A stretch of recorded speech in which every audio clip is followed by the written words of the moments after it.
Nahum chapter 1, 3 and 4 verses. నహుము 1వ అధ్యాయము 3-4 వచనములు. The Lord is slow to anger and great in power, and the Lord will by no means clear the guilty. His way is in whirlwind and storm, and the clouds are the dust of his feet. He rebukes the sea and makes it dry. He dries up all the rivers. తెలుగులో చూద్దాము. యెహోవా దీర్ఘశాంతుడు, మహాబలము గలవాడు. ఆయన దోషులను నిర్దోషులుగా ఎంచడు.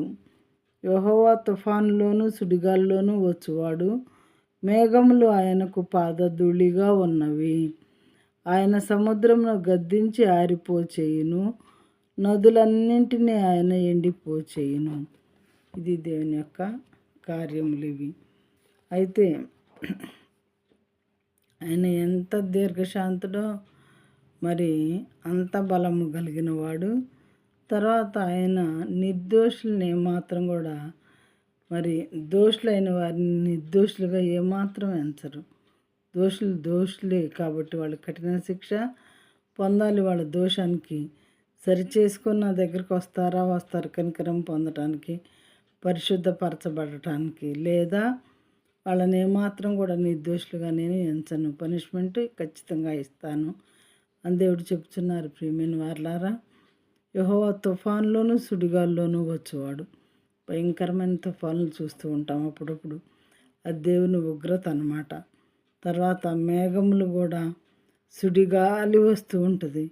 ఆ సుడిగాల్లో దేవుని ఉగ్రత ఉన్నదని మనం అర్థం చేసుకోవాలి. మేఘములు అంట ఆయనకు పాదధూళిగా ఉన్నాయంట.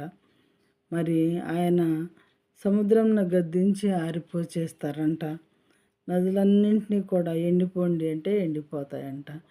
ఆయన సృష్టికర్త కాబట్టి సృష్టిని ఆజ్ఞాపిస్తున్నారు. మీరు ఇలా ఉండే, అలా ఉండే, ఇలా మార్పు చెందండి, అలా మార్పు చెందండి అని అంటే అవి ఖచ్చితంగా ఆయన మాట వినేవిగా ఉంటూ ఉన్నాయి.